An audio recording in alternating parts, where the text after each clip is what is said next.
Halo, selamat malam Ika. Malam. Ini malam ya? Malam. Ceritanya malam di podcast ya.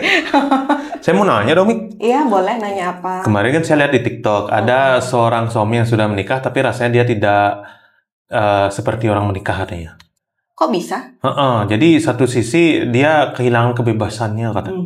Jadi dia sudah menikah, dia ngikutin apa kata si istri kan. Iya. Tapi si istrinya tuh kita bilang overprotective. Oke. Tapi dia berusaha untuk menyayangi si istrinya, walaupun pada akhirnya dia buat story sih. Jadi seperti itu. Galau. Diposting di sosmed. Karena gini rasanya menikah ya. Tapi kok beda sama teman-teman yang lain gitu. Iya. Overprotective. Padahal udah nikah kan harusnya kondisinya sudah aman nih. Saling percaya gitu ya. Saling percaya. Nggak terlalu ngerecokin urusan pasangan juga gitu. Tapi katanya ketika ditanya itu adalah bentuk rasa sayang katanya. Oke. Nah, sebenarnya saya bingung nih, apakah dengan overprotective itu beneran kita menunjukkan rasa sayang kita atau tidak ya? Iya, tapi tidak sepenuhnya. Oh gitu? Iya.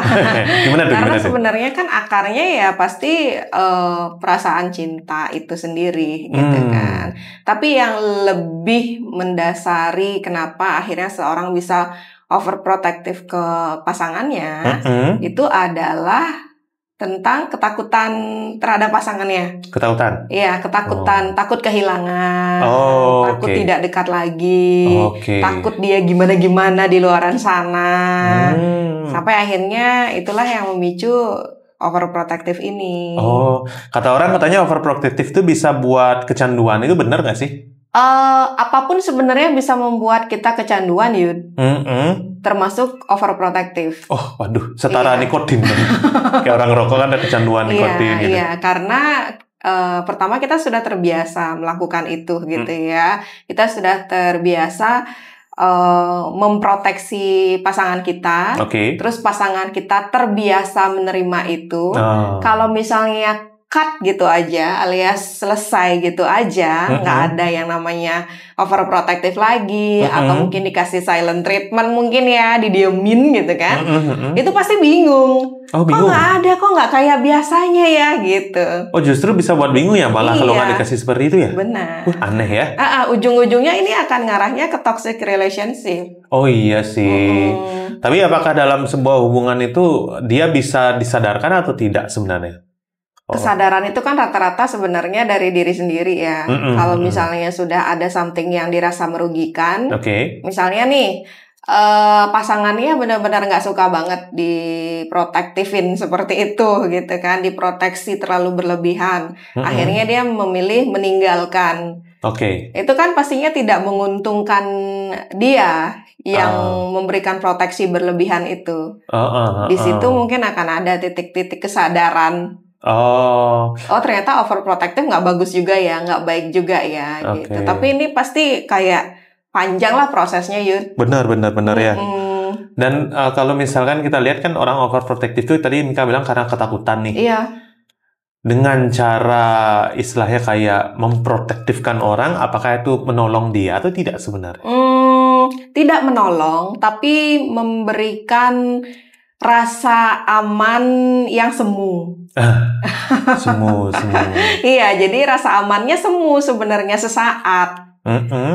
Itu cuma kayak ya di pikirannya dia, berarti dia sudah melakukan itu, alias sudah memberikan proteksi kepada pasangannya, dan apalagi pasangannya nurut gitu ya. Jadi sesuai dengan apa yang dia konsepkan di pikirannya. Itu yang bisa menenangkan dan memberikan rasa aman terhadap perasaannya dia. Jadi sebenarnya rasa aman yang dia tahu nggak dia tuh semu rasa amannya? Kebanyakan sih enggak. Kebanyakan enggak ya? Kebanyakan enggak. Kalau misalnya tahu kan nggak mungkin sampai overprotective. Dan menarik juga nih kalau kita lihat dari sisi yang mengprotektifkan. Apakah dia merasa dia tuh nyaman-nyaman aja melakukan itu, apa sebenarnya dia juga gelisah?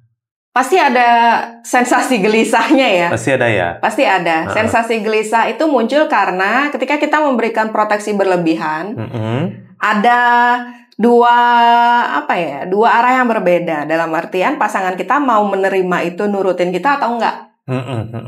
Nah, dua hal ini pastinya membuat kita gelisah.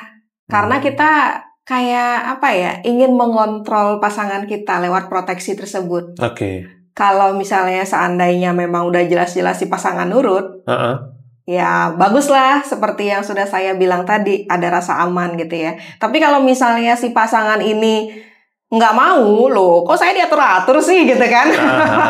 Betul. Diatur-atur, abis itu juga dikontrol banget gitu kan. Kita bukan yang jadi pasangan, harusnya kerja sama ya. Kalau misalnya mau memutuskan sesuatu, diskusi dulu gitu, apa yang boleh dan apa yang tidak boleh gitu. Bukan di satu pihak aja nyuruh ini itu gitu kan. Betul. Kan itu pasti dia nggak terima. Nah, ini akan memicu rasa gelisah itu sendiri. Nah, kalau misalkan rasa gelisahnya muncul, biasanya mereka kan melakukan apa nih? Biasanya mereka akan melakukan apa? Nah, soalnya kan mereka melakukan itu, mereka berpikir itu benar kan. Ternyata pada saat jalanin nggak benar nih gitu. Bahkan cenderung ngelawan misalkan pasangannya. Konflik lah. Nah, konflik. Pasti konflik, cekcok gitu ya. Habis itu juga tiap orang beda-beda dalam menangani konflik dalam hubungan. Ada yang memang harus dikelarin sekarang juga. Jadi gontok-gontokan deh tuh. Ngobrolinnya gitu ya. Habis itu juga ngomongnya mungkin agak sedikit keras. Aku tuh nggak mau kayak gini ya. Nah, ngeliatin ya. Ya, memperlihatkan dan harus clear saat itu juga. Kita harus ngomong maunya sekarang gitu. Ada juga yang memilih menghindar gitu. Memilih untuk udahlah ya, menghindari konflik, biarin aja lah dia kayak gitu. Tapi aku juga nggak mau untuk ngikutin kendaknya dia, jadi dia menghindar. Nah, ini memicu konflik berkepanjangan. Iya sih, benar ya. Apalagi kalau misalkan dalam hubungan, kalau misal suami istri mungkin terlalu jauh ya. Kalau misalkan dari hubungan pacaran kan udah banyak seperti ini ya. Nah, kalau tak pikir kan seekor burung saja kalau ditaruh dalam sangkar dia pasti ingin bebas kan. Benar, pada dasarnya kan kita sebagai manusia itu punya kehendak bebas ya. Kalau misalnya ada yang terlalu controlling kita, mengatur kita pasti terbebani sama itu. Betul. Makanya penting sekali ketika kita memilih pasangan, konteksnya pacaran ya ini ya. Walaupun masih dalam kategori pacaran, kita mesti tahu karakter pasangan kita atau calon pasangan kita ini kayak gimana. Bagaimana dia memperlakukan seseorang di dalam hubungan gitu. Terus apakah dia memproteksi secara berlebihan, itu kita bisa tahu dari pengalamannya sebelumnya. Jadi ini berkaitan dengan luka masa lalunya, traumanya ketika berhubungan dengan ex-nya, gebetannya dan lain sebagainya gitu ya. Dan lain sebagainya. Kalau kita bicara tentang luka di masa lalu ya, kemudian dia udah kadung punya luka, terus dia punya ketemu pasangan baru nih, ya, kemudian diprotektifin lah sama si dia ke pasangan barunya. Kebetulan pasangan barunya nurut-nurut aja. Nah, apakah ada kemungkinan lukanya dia tuh bisa sembuh dengan dia melakukan overprotective itu, atau justru seperti luka kena air lemon, tambah perih jadinya? Iya. Sembuh mungkin rasanya sembuh, tapi tidak sembuh sepenuhnya. Karena kesembuhan itu sebenarnya dari diri kita sendiri. Orang lain atau pihak luar itu hanya membantu kita memulihkan diri kita. Yang sepenuhnya memulihkan diri kita itu adalah diri kita sendiri. Jadi kalaupun memang dia ketemu sama seseorang yang mau nurut-nurut aja, ngikut. Nih aneh juga, nurut-nurut ngikut kenapa nih? Karena ada duitnya atau apa? Iya. Kan? Mau aja kan gitu ya. Iya, kok mau aja gitu kan.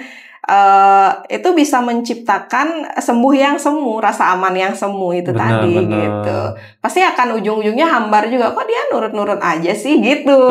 Ya namanya manusia itu pasti rentan dengan rasa bosan. Benar ya. Butuh tantangan gitu. Padahal udah di overprotectivin kan sebenarnya udah tantangan ya. Tapi ketika dia merasa bosan, tambah lagi konfliknya. Iya. Bisa jadi juga yang ngikut ataupun nurut-nurut ini, yang jadi pasangannya itu juga punya luka kehilangan. Dan mumpung sekarang ketemu nih yang dirasa cocok gitu ya, yang menurut dia cocok dari sisi kriteria karakter, wajah, fisik mungkin dan lain sebagainya, keluarga gitu ya. Ya udah nurut aja daripada kehilangan gitu. Wah, itu parah sekali dong. Iya, akhirnya mengalah gitu. Tapi pasti terbebani karena lagi-lagi manusia itu punya kehendak bebas.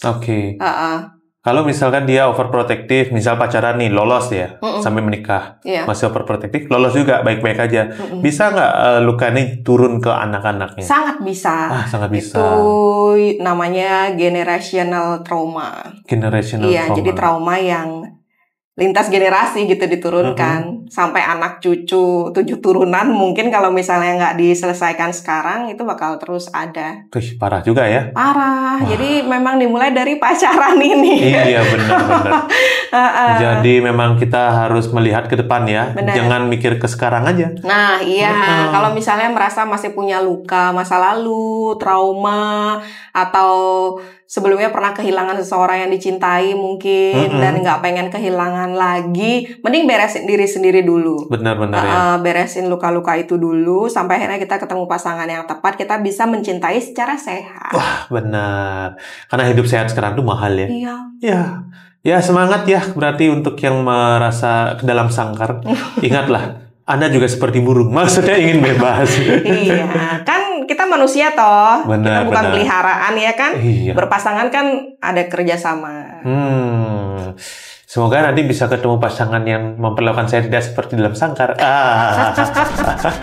Gimana? Kejawab nggak kegalauan kalian dari obrolan kita tadi? Emang ya, susah banget kalau logika ketemu sama perasaan. Bawaannya berantem terus. Tapi tenang, bareng Bligong Yuda dan Mika Karisa, kita akan coba kasih solusi terbaik dari segala macam pertanyaan yang menghantui kepala kalian nih. Pantengin terus podcast Hati versus Otak di hari Rabu jam 8 waktu Indonesia Barat dan kasih otak dan hatimu berteman malam ini. Besoknya berantem lagi.